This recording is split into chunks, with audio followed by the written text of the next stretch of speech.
The rain-slicked streets of San Francisco glistened under the streetlights. But Ezra's world was crumbling faster than the fog rolling in from the bay. He stood frozen outside the cafe, clutching a crumpled sketchbook, watching Caleb laugh with a man old enough to be his father. The stranger's hand rested too comfortably on Caleb's shoulder, and Ezra's heart screamed what his lips couldn't. This isn't happening. They'd been together for 2 years, building dreams in a cramped Mission District apartment filled with Ezra's half-finished canvases and Caleb's endless startup pitches.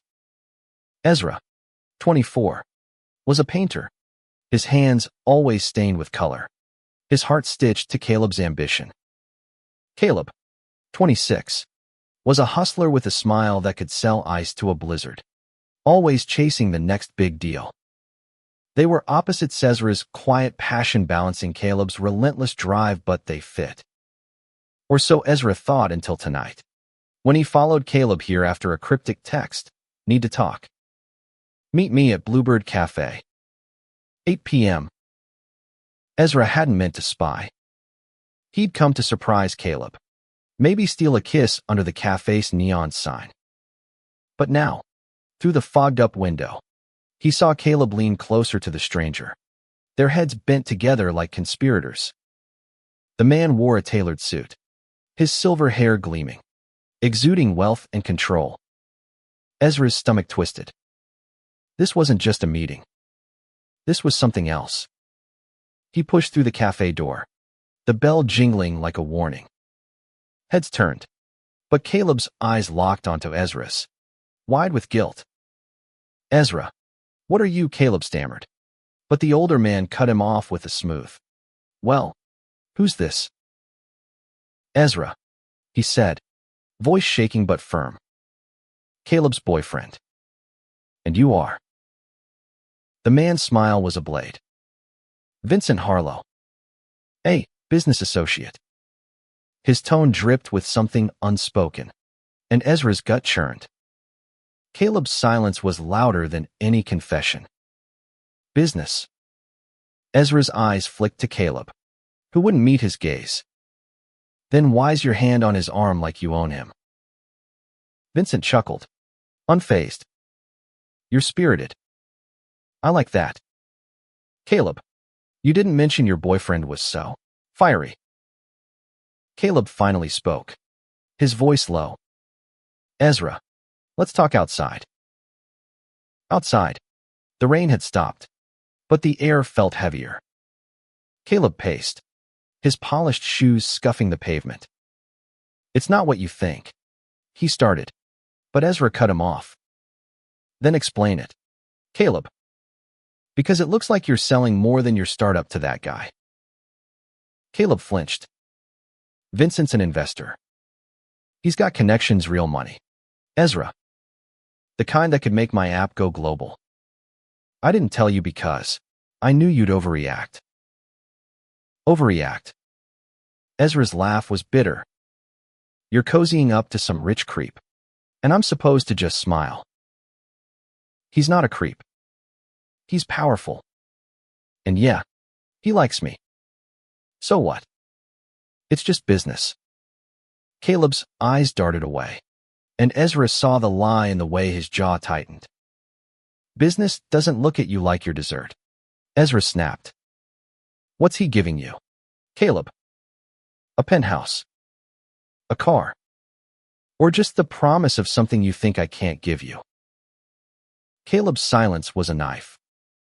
Ezra's sketchbook slipped from his hands, pages fluttering open to a drawing of them together, laughing under the Golden Gate Bridge.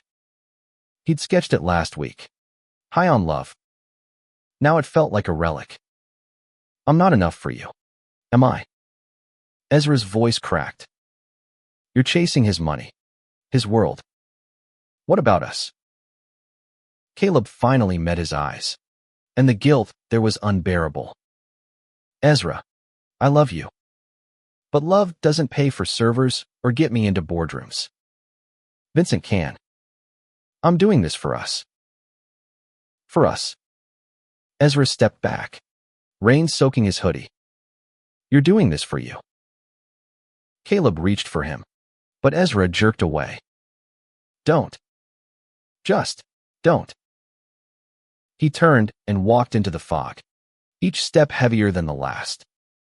Behind him, Caleb didn't follow. The cafe's neon sign flickered, and Ezra's heart broke with it. The next morning, Ezra woke in their shared apartment, the bed cold where Caleb should have been. His phone buzzed with texts, none from Caleb. Instead, there was a Venmo notification, $500 from Vincent Harlow. The memo read, "For your troubles." Ezra stared at it, rage simmering. This wasn't just a betrayal. It was a transaction.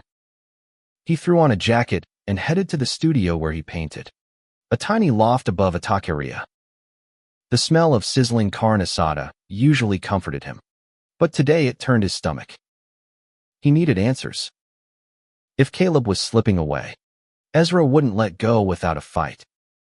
At the studio, he found his best friend, Maya, a photographer with a knack for uncovering secrets.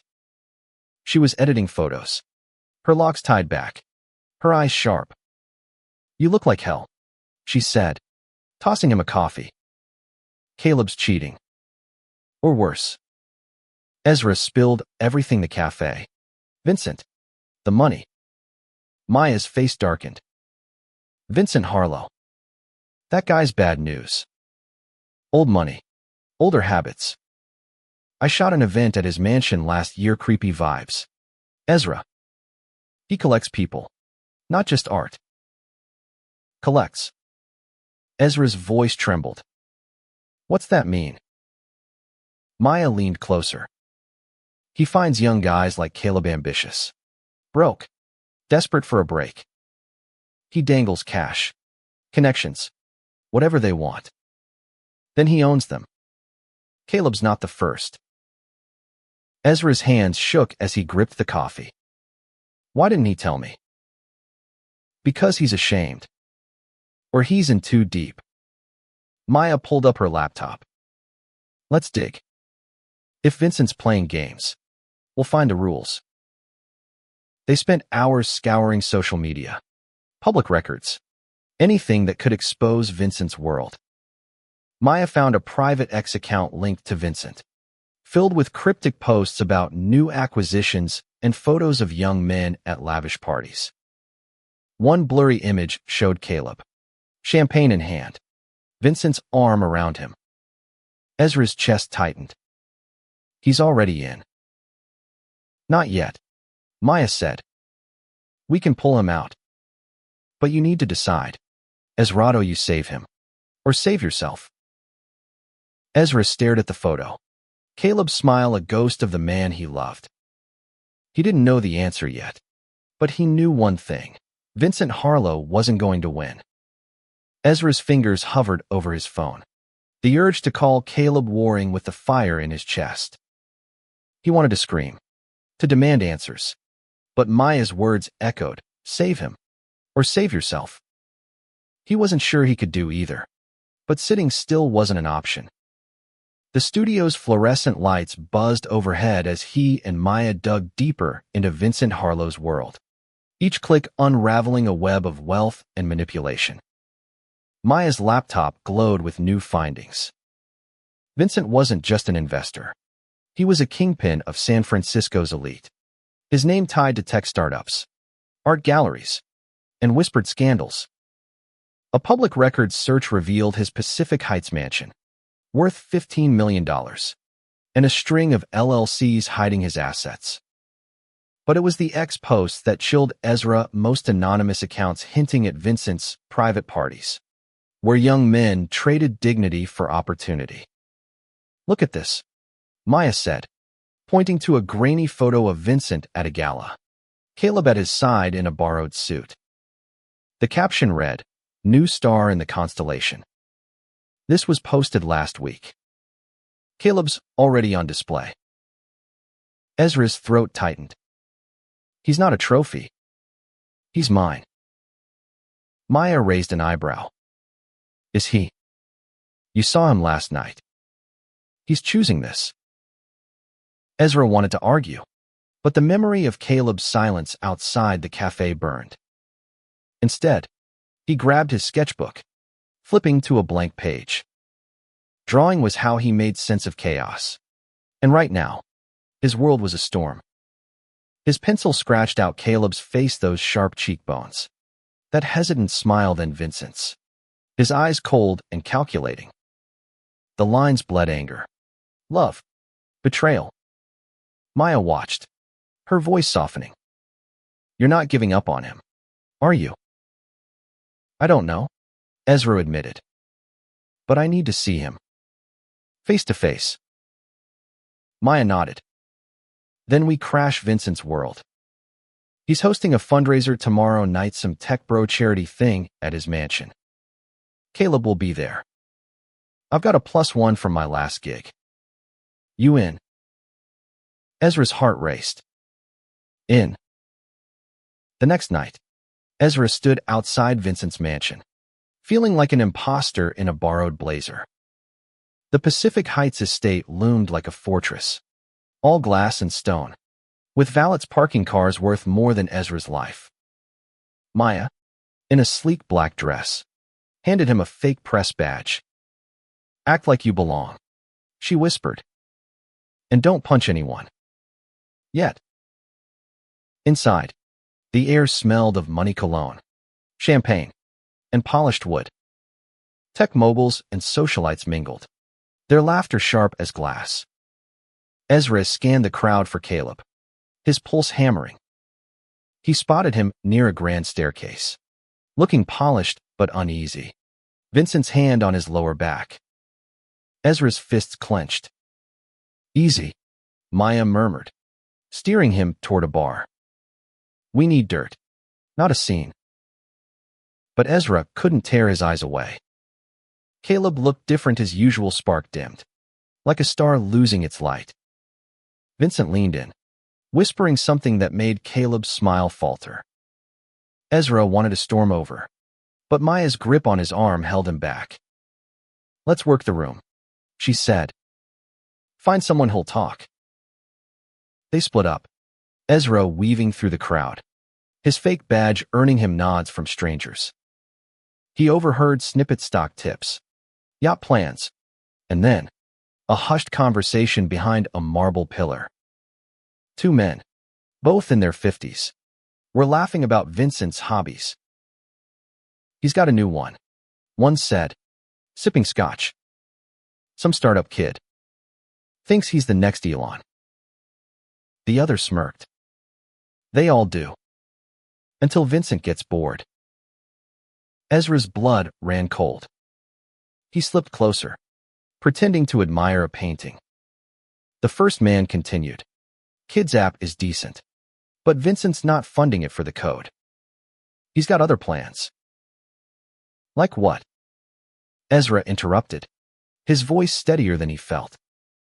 The men blinked, caught off guard. "Who are you?" one demanded. "Press," Ezra said, flashing his badge. "Doing a piece on Vincent's philanthropy." They relaxed, but only slightly. "Philanthropy? Sure," the second man said. "Vincent invests in talent. Let's leave it at that." Ezra pressed. "Talent like Caleb and Gwen." The men exchanged a look. "You know him?" the first asked. "Kid's in deep. Vincent's got him on a short leash, penthouse, car, the works. But it comes with strings." Ezra's stomach churned. "What kind of strings?" The man shrugged. "Ask Vincent. Or don't. Safer that way." Before Ezra could push further, a hand clamped his shoulder. He turned to face Vincent, his smile as sharp as ever. "Enjoying the party?" Vincent asked, his tone laced with warning. Ezra forced a nod. "Just admiring the art." Vincent's eyes narrowed. "Stay for the speech. Caleb's giving it. He's quite the star." Ezra watched Vincent glide away, rejoining Caleb, who still hadn't seen him. The room felt smaller, the air thicker. Maya appeared at his side, her voice low. Found something. Vincent's got a private office upstairs. If there's proof he's playing Caleb, it's there. Ezra's heart pounded. You're suggesting we break in? Maya grinned. I'm suggesting we investigate. You want Caleb back, right? Ezra glanced at Caleb, now taking the stage. His voice steady but his eyes distant. Ezra didn't know if he could save Caleb or if Caleb even wanted saving. But he wasn't leaving without answers. They slipped upstairs, the party's noise fading behind them. The hallway was dim, lined with locked doors. Maya, ever resourceful, pulled a hairpin and worked a lock until it clicked. Inside Vincent's office, papers were neatly stacked, a laptop glowing faintly. Ezra's hands shook as he opened a drawer, finding a folder labeled Investments. Inside were contracts, NDAs, and photos dozens of young men, some with Caleb's same hungry look. One document caught Ezra's eye, a funding agreement for Caleb's app, signed 2 weeks ago. The terms were brutal. Vincent owned 80% of the company, with clauses tying Caleb's personal life to discretionary oversight. He's not just funding him, Ezra whispered. He's buying him. Maya snapped photos with her phone. This is leverage. But we need more. A noise at the door made them freeze. Footsteps. Heavy. Coming closer. Ezra's heart slammed against his ribs as the footsteps stopped outside Vincent's office door. Maya grabbed his arm, pulling him behind a heavy curtain just as the knob turned. The door creaked open, and Vincent's voice cut through the silence. Check the desk. He's careless with his passwords. Ezra peeked through a gap in the curtain. Vincent stood with a man in a black suit, who rummaged through the desk, pulling out a sticky note with scribbled numbers. Got it, the man said, typing into the laptop. Vincent nodded, his face unreadable. They're hacking something, Maya whispered, her breath hot against Ezra's ear. Or covering tracks. Ezra's mind raced. If Vincent was this paranoid, whatever was on that laptop was bigger than Caleb's contract. He strained to see the screen, catching glimpses of spreadsheets' names, dates, dollar amounts. One name stood out, Caleb Nguyen, tied to a $2 million personal investment. Vincent's phone buzzed, and he stepped into the hall to answer it. The man in the suit followed, leaving the laptop open. Ezra didn't hesitate.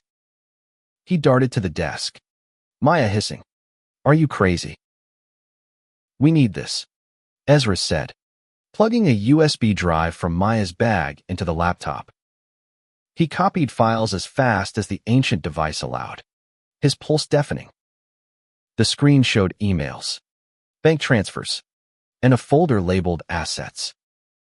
Inside were more photos, intimate ones, some of Caleb, others of strangers, all young men.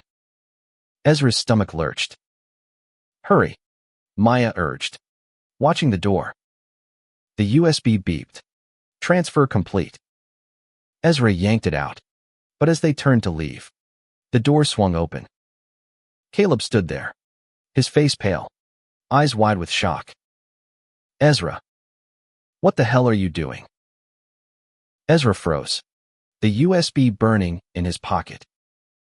I could ask you the same thing. Caleb, what's Vincent got on you? Caleb's gaze flicked to the laptop, then back to Ezra. You don't understand. You need to leave.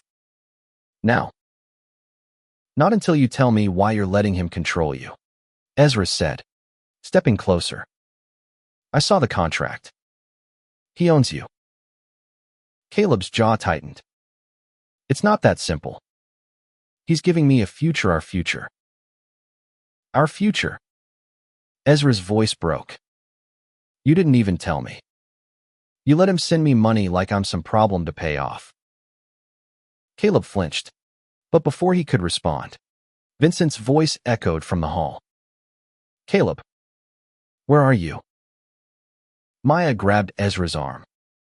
Window. Now. They scrambled to the window, prying it open. The drop to the garden below was steep, but Ezra didn't care. He climbed out, Maya following, as Caleb's voice called after them. Ezra, wait. They landed hard in the wet grass, sprinting to Maya's car parked a block away. Inside, Ezra's hands shook as he clutched the USB. He's in too deep, he said, more to himself than Maya. She started the engine. Then we pull him out. But first, we see what's on that drive. Back at the studio, the USB revealed a goldmine of corruption. Vincent's investments weren't just startups. They were people. Emails detailed deals where young men signed over their businesses and sometimes more for funding. Caleb's app was just one piece of a larger game, with Vincent pulling strings across the city. One email made Ezra's blood run cold. Vincent wrote to an associate, Caleb's pliable, but his boyfriend's a problem. Handle it. The reply mentioned discrete measures, with a date set for tomorrow. They're coming for you, Maya said, her voice grim. We need to go public. Ezra stared at the screen. Caleb's face from the gala photo burned into his mind. He's still lying to me. Why? Maya sighed. Maybe he's scared. Or maybe he wants this life more than he wants you. Ezra's chest ached, but he pushed it down. I'm not letting Vincent win. We expose him. All of it. They spent the night sorting files, building a case. Maya knew a journalist, Priya, who'd been sniffing around Vincent for years. She agreed to meet them at dawn, promising to break the story if the evidence was solid. But Ezra couldn't shake Caleb's face at the mansion, part guilt, part desperation. Was he protecting Ezra? Or himself? The next morning, Priya arrived, her sharp eyes scanning the USB's contents. This is dynamite, she said, scribbling notes. Vincent's been untouchable for years. But this contracts, photos, email sits enough to bury him. What about Caleb? Ezra asked. Will he get hurt? Priya's gaze softened. If he's complicit, he'll face consequences. But if he's a victim, this could save him. You ready for either? Ezra didn't answer. He wasn't sure. That afternoon, Ezra went back to their apartment, hoping Caleb would show. The place felt haunted, empty coffee mugs, a half-finished painting of Caleb's smile. Ezra sat on the couch, the USB in his pocket, waiting. Caleb walked in at dusk, looking wrecked. His tie was loose, his eyes red. Ezra, he said, stopping short. You shouldn't be here. Neither should you, Ezra shot back. But here we are. Caleb sank into a chair, head in his hands. I didn't want you to see that. Any of it. Then why'd you do it? Ezra's voice was raw. You could have told me. We could have figured it out together.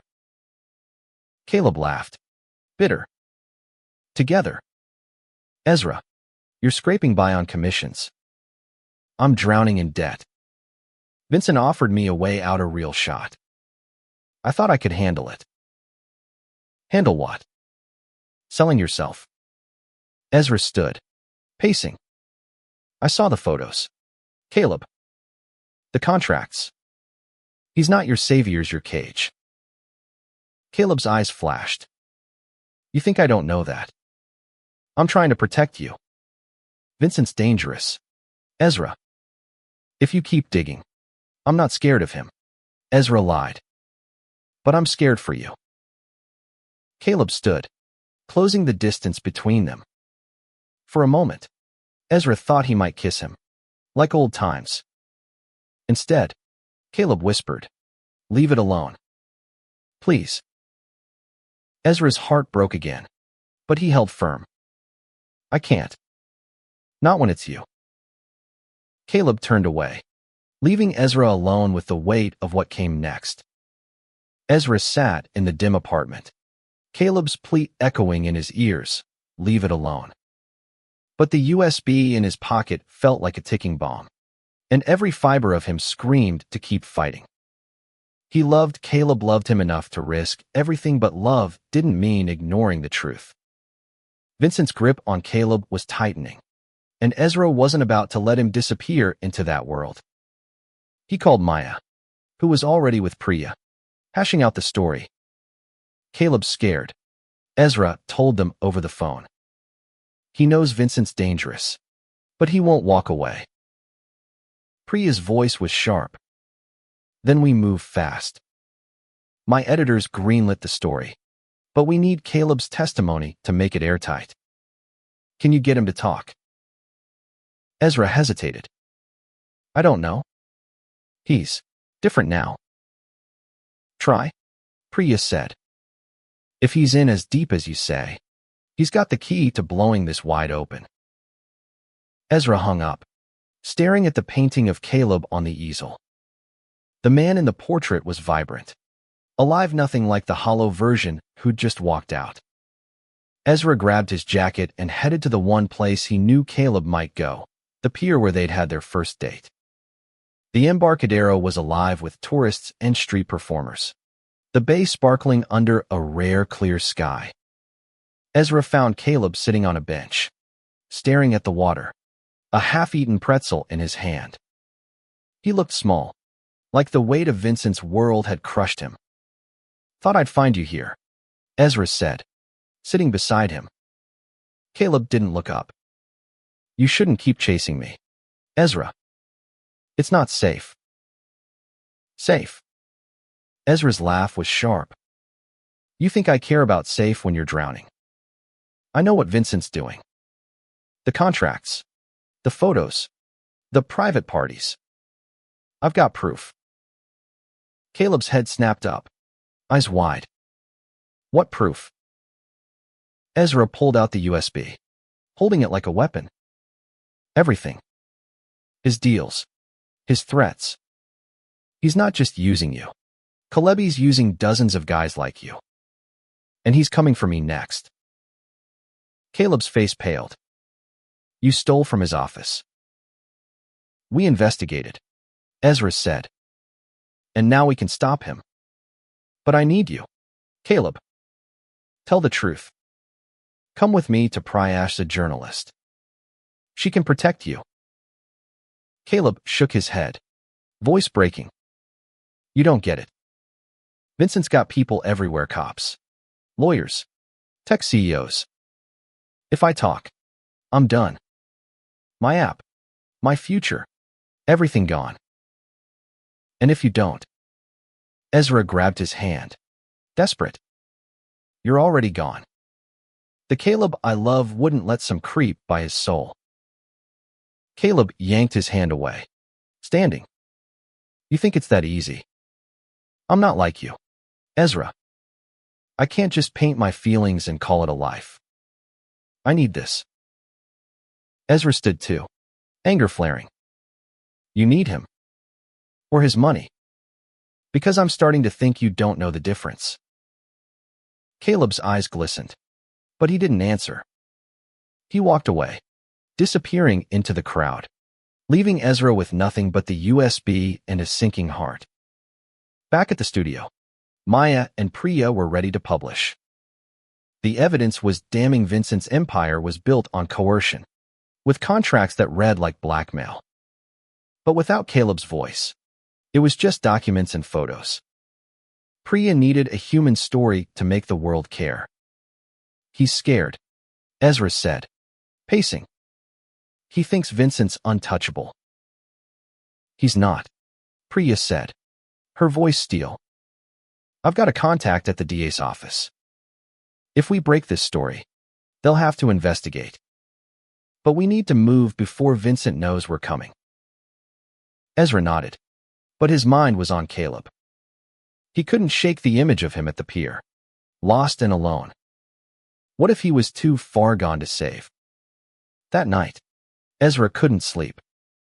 He sat at his easel, painting furiously a stormy canvas of Caleb's face, half in shadow, half in light. The brushstrokes were raw, each one a question. Who are you now? At 3 a.m. His phone buzzed. A text from Caleb. Meet me at the warehouse. Midnight tomorrow. I'll talk. Ezra's heart leapt, but suspicion gnawed at him. Was this Caleb reaching out, or Vincent setting a trap? The warehouse was an old shipping hub in Dogpatch, its rusted walls lit by a single streetlight. Ezra arrived early, the USB in his pocket, Maya waiting in her car a block away as backup. The air smelled of salt and decay, and every creak made Ezra jump. Caleb appeared from the shadows, his face drawn. You came, he said, voice barely above a whisper. You asked, Ezra replied, searching his eyes. You ready to tell the truth? Caleb nodded, but his hands shook. Vincent's got more than you think. Not just money secrets. People in his pocket. If I talk, he'll destroy me. Ezra stepped closer. He's already destroying you.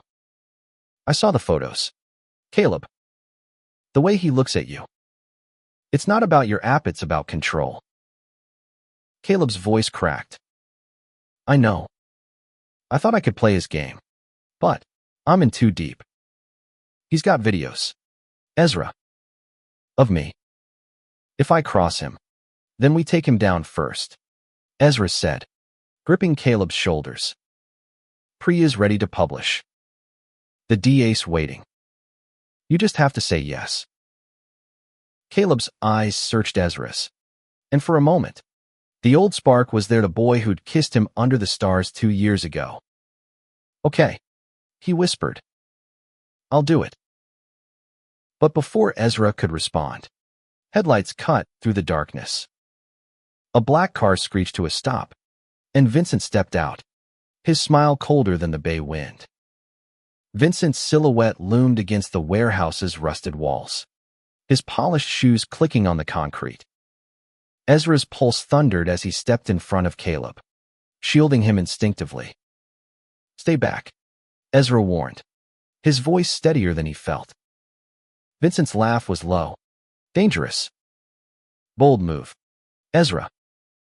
Breaking into my office. Stealing my files. Did you think I wouldn't notice? Caleb's breath hitched behind him. Vincent. I didn't. Quiet. Vincent snapped, his eyes never leaving Ezra. You're a problem, Ezra. But problems can be solved. Ezra's hand tightened around the USB in his pocket. You're done, Vincent.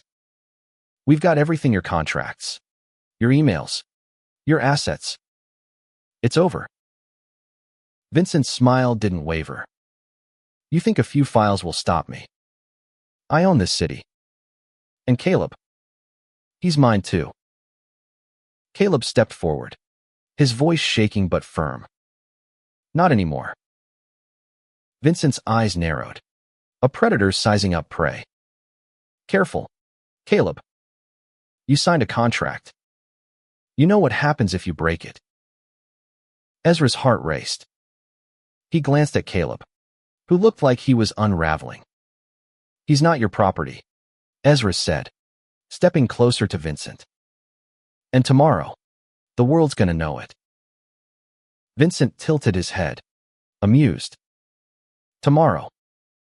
Oh, Ezra, you're not making it to tomorrow.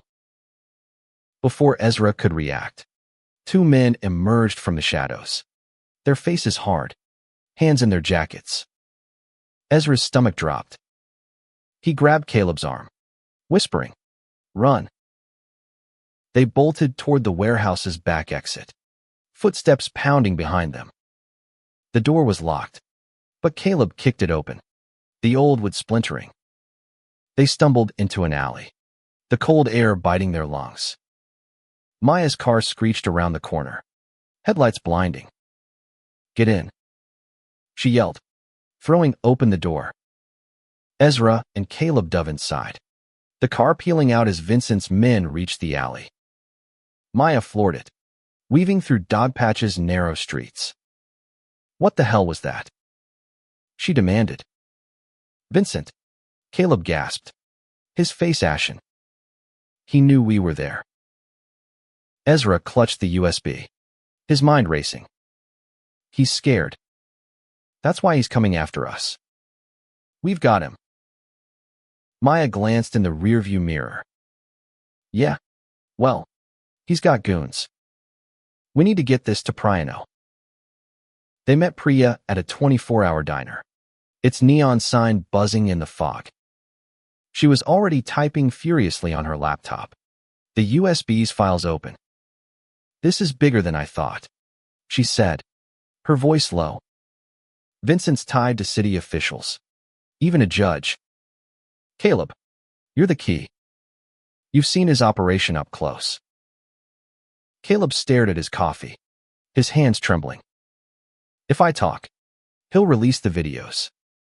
I'll lose everything." Ezra reached for his hand, but Caleb pulled away.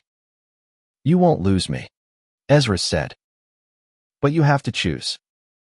Him or us." Caleb's eyes met his, raw with fear and guilt. "I never wanted this. I wanted to be someone. For you." Ezra's throat tightened. "You already were." Priya leaned forward. "Caleb, if you testify, we can protect you. The DA's ready to move. But we need your story dates. Names. What Vincent asked you to do." Caleb took a shaky breath. "Okay. I'll do it." For the next hour, Caleb spilled everything. How Vincent had approached him at a tech conference, offering funding for his app. How the deal came with late-night meetings, lavish gifts, and eventually, compromising photos. He said it was insurance. Caleb whispered, "To keep me loyal." Ezra listened, his heart breaking with every word. He wanted to hate Caleb for choosing Vincent's world, but all he felt was pain for the boy he loved, trapped in a game he couldn't win. Priya recorded every detail, her face grim. "This'll hit the front page tomorrow. Vincent's finished." But as they left the diner, Ezra's phone buzzed with an unknown number. A video loaded a grainy clip of Caleb in Vincent's penthouse, laughing, shirtless. The message read, "Back off, or this goes viral." Ezra showed Caleb, whose face crumpled. "He's not bluffing," Caleb said. "He'll ruin me." "Then we ruin him first," Ezra said, his voice fierce. "No more running." They spent the night at Maya's apartment, too wired to sleep. Priya worked with her editor, finalizing the story. By dawn, the headline was set, "Tech Mogul's Dark Secret, Coercion and Corruption in San Francisco's Elite." Caleb's testimony was anonymized, but the evidence contracts, emails, photos was undeniable. Ezra watched Caleb, who sat curled on the couch, staring at nothing. "You okay?" Ezra asked, sitting beside him. "No," Caleb admitted. "But I'm glad I told the truth. For you." Ezra took his hand, and this time, Caleb didn't pull away. Their fingers intertwined, a fragile tether to what they'd been. But Ezra knew it wasn't over. Vincent wouldn't go down without a fight. The story broke at 6 a.m. A digital earthquake rippling across San Francisco. Priya's article hit every major outlet. The USB's evidence laid bare, Vincent Harlow, the untouchable mogul, was a predator cloaked in philanthropy.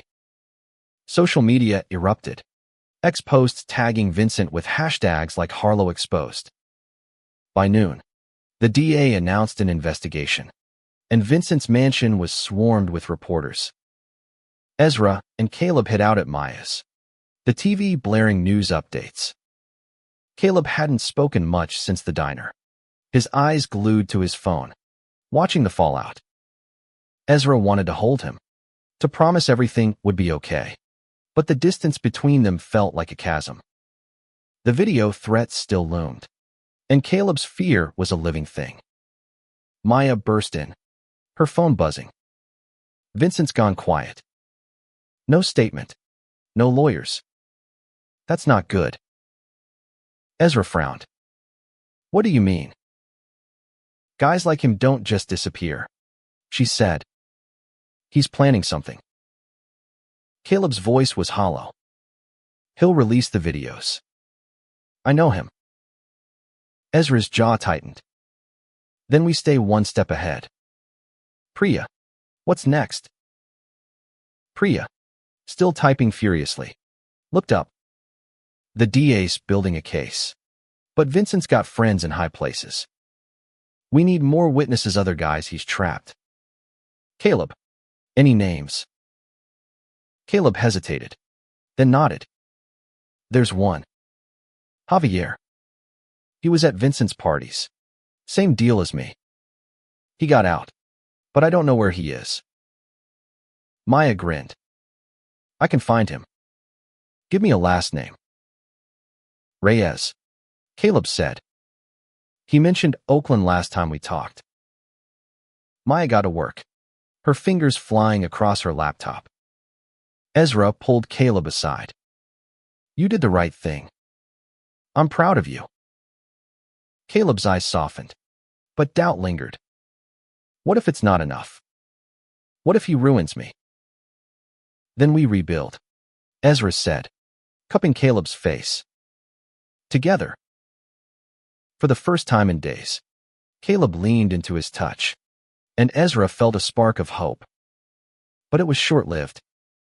Maya's phone pinged with a message from an unknown number. You're next. Ezra.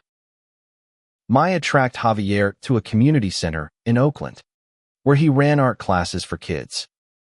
They drove over, the Bay Bridge gleaming in the afternoon sun. Javier was in his 30s, with kind eyes and a guarded smile. When Caleb explained why they were there, Javier's face darkened. Vincent, he spat. I thought I was done with him. He told them his story, how Vincent had funded his startup, only to demand loyalty in ways that left scars. I got out when I saw what he did to others, Javier said. He keeps files on everyone. If you're fighting him, you need to hit hard. Javier agreed to testify, adding weight to Priya's story. But as they left, Ezra's phone buzzed again. Another video, this time of him and Caleb at the warehouse. Vincent's voiceover cold. You should have stayed out of it. Ezra showed Maya, who cursed. He's got eyes everywhere. We need to move.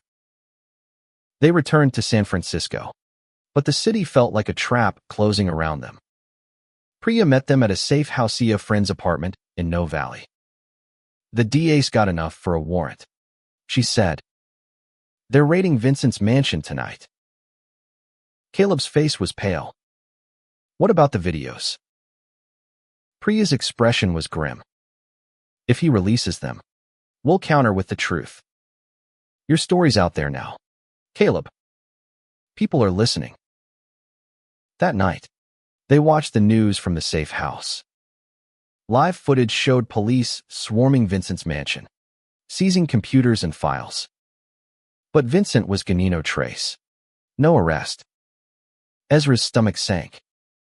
A man like Vincent didn't just vanish. At midnight, Caleb broke. He curled into Ezra on the couch, tears soaking his shirt. I'm sorry, he whispered. I thought I could handle him. I thought I was strong enough. Ezra held him, his own eyes burning. You are strong. You're here, aren't you? Caleb looked up, his face raw. I don't deserve you. Ezra kissed his forehead. We'll figure that out later. Right now, we survive. Maya burst in, her face grim. Javier just called. Vincent's men showed up at his place. He's safe, but they're hunting. Ezra's heart stopped. They're coming for us. Priya nodded. Already packing. We need to move. Now. They grabbed what they could, piling into Maya's car. As they sped through the city, Ezra clutched Caleb's hand, the USB still in his pocket. Vincent was out there, a shadow waiting to strike. But Ezra wasn't running anymore. He'd fight for Caleb, for himself, for the truth. The safe house was a temporary refuge, but Ezra felt the walls closing in.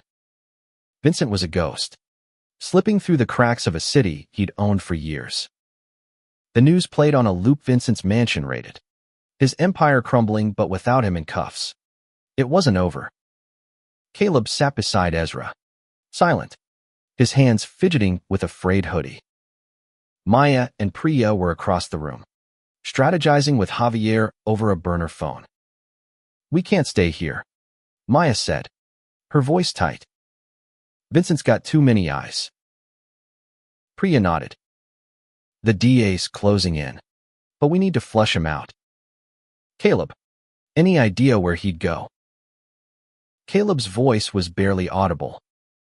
He's got a yacht. The Aurora. He used it for private meetings.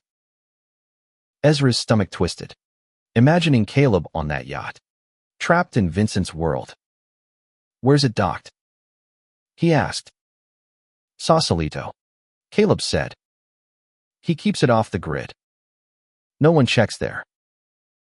Priya grabbed her laptop. If he's on that yacht, we've got him. I'll tip off the DA. But Ezra saw the fear in Caleb's eyes. What's wrong? He asked, low enough for only Caleb to hear. He knows we're coming, Caleb whispered. He always does.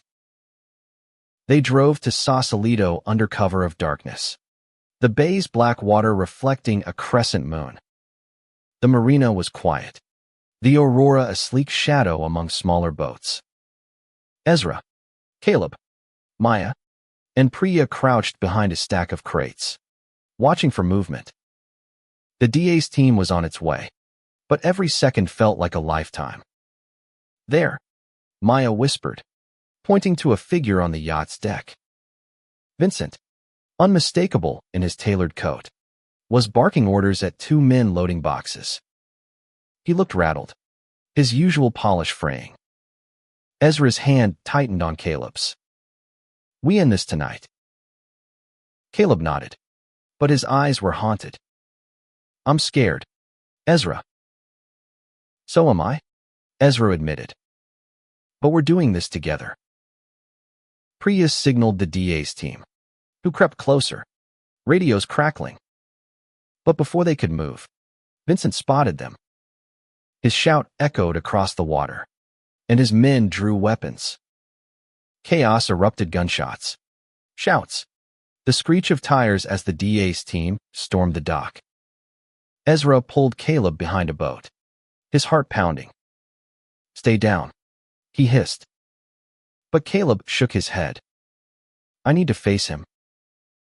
Before Ezra could stop him, Caleb stood, stepping into the open.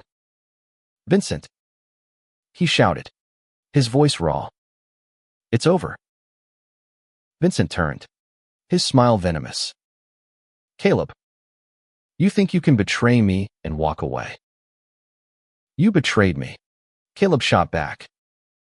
You used me, like you used everyone else. Vincent laughed, stepping closer, a gun glinting in his hand. You wanted this life. Don't pretend you didn't.